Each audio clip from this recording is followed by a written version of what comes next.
Hello, welcome to the Phair State of Mind. I have a wonderful special guest, your go-to guy. He's amazing, multi-talented. I'm allow him to introduce himself shortly, but this is the Phair State of Mind podcast. It's for creatives, small business owners, and entrepreneurs in the Hampton Roads community, and hopefully the whole wide world, to get business owners up here to express themselves in the most authentic way that they can.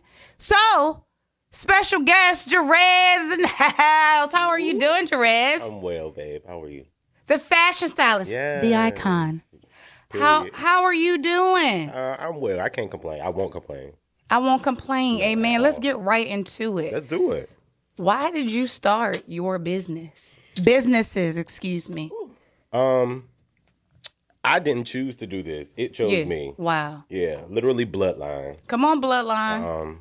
I can go back as far as, at this point now, I can go back as far as my ancestors. Yes. Literally. That has nothing to do with me. It was a family thing. But again, bloodline. Bloodline, Yeah. awesome. Mom was a hairstylist and a model. Ooh. My grandfather was, of course, entrepreneur. He took care of the community. He was a barber, master barber. Come on. He was one of the ones who kind of like invented doing brows in the sense with the razor. Oh my. Back in the day. Oh my gosh. So he was the go-to guy Come for on, that. innovator. Mm-hmm. My mom was one of the first people to bring. No, I'm sorry. She was one of the first to bring weaves to the 757. Wow. When you actually had to have a weft machine to put the Come weave on, onto the verbiage. weft. Yes. Mm-hmm. That is amazing. So it's just like your family just blessed with greatness. It only seemed fit that you would tap into those abilities as well. Yeah.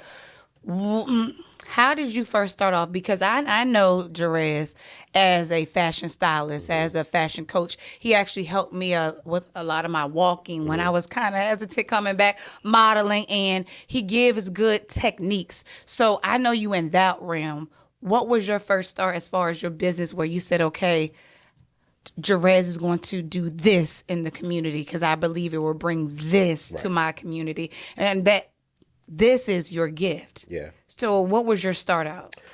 My start out was literally, it might sound cliche because I think a lot of black creatives, whether you are in the fashion industry, music industry, whatever the case may be, they say it's church. Yeah. You know, my first experience was church. Church for me too. Yeah. I was a minister in dance, so I did pantomime. Yes. Amen. But I had a group. We had a group. It was around the time they like Rise was really famous, Crump Clowning and all of that. So I literally took the inspiration from the secular world. Yeah. You know, we brought it to the church. And we opened it up to the community to help, the youth. So that's where it all started. Oh my gosh, that is amazing. Yeah. So then after that moment, what made you want to branch out into other industries? Church hurt.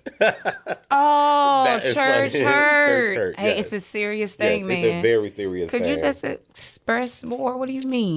If you feel like it. Oh, I'm fine. And Phair State of Mind, be your most authentic self, but you don't have to talk about anything you don't want to. Right. So I think in regards to that, I'm very careful when it comes to you telling your story. At some point, you are unintentionally telling somebody else's story. Correct. So I think that there is boundaries and limits. Yes. Depending on what space you are in life, sometimes you might be a little bit more, what's the word I'm looking for? You just might pop off faster than the next person, depending on where you are, you know, maturely. The church hurt literally came from, my mom is a recovering addict for over 30 years. Come on. Yeah, no, that's a blessing. That's my girl. Okay. Discipline, sacrifice. Yes. Once she got out of rehab, we went back to church, our home church, left that church, and she joined a community choir. Okay, yes. It was like the start of, it was at the beginning of Kurt Franklin's career, actually. Oh, wow. Yeah, wow. So at that point, once they got their stardom, they started to open up for Kurt Franklin and other gospel artists in the area. And that took off. The person who was running that stopped that, and then he opened the church. And so we followed him to the church. Yes. And that was our saving grace. Yeah. Come on, God. Mm-hmm. It was everything. That's amazing, and thank you so much for sharing and being transparent. So I have a better somewhat understanding of you now and how you move, the way you move. And the last thing that I love, one of the few things about you, the styling of hair. Yeah. In the mixture of runway. What do you love most about it? I love how controlled but not so controlled it is. Because at that point, it's either when you're in the hair, when you're doing hair inside of like the fashion, industry,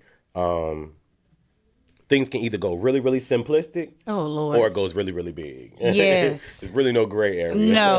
No. So it's just a way that I can express myself, and actually.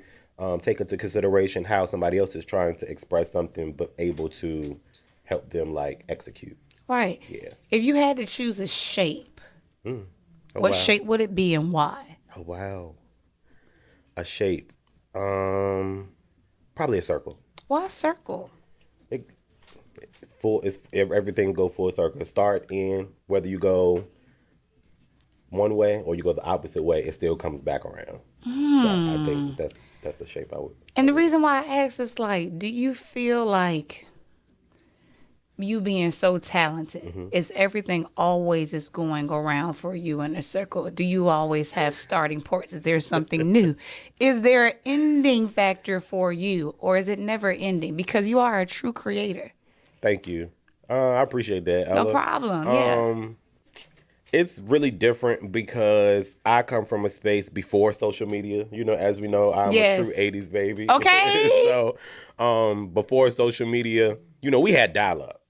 Come on, dial-up. We had dial-up. We respect dial-up. Yes, okay. Period. We had dial-up. And before dial-up, it was magazines. It was newspapers. Right. I was one of the kids when I used to go into places, I wanted all the pamphlets. That I kind would, of thing. And I literally would go through them. Yeah. I was such a creative, I would escape in the pamphlets. See? Like, I would literally find myself there. I could feel, smell, all of that. You get what I'm saying? Yes, I do. All of that spoke to me. Excuse me. Are you okay? But I'm about to give me a sip. I'm listening. Yes. Yes. Yeah, so it was always that for me. I pulled from everywhere. I love that. Yeah. And just to wrap things up, thank you so much for sharing. Seriously. Sure. What is something that you would want to say to an aspiring artist? I'm going to say artist because you're in many different industries. What would you say to them if they're just trying to start out or they don't know which way to go? The same thing I tell myself every day. Keep going. Keep going. Yeah, you got to keep going because I still haven't hit the tip of the iceberg. Right. I still haven't really put the dent where I think it needs to go. Right. So every day is a fight. Seriously. Every thought, every feeling, it's all a process. You got to trust the process. You have to trust the process. Yeah.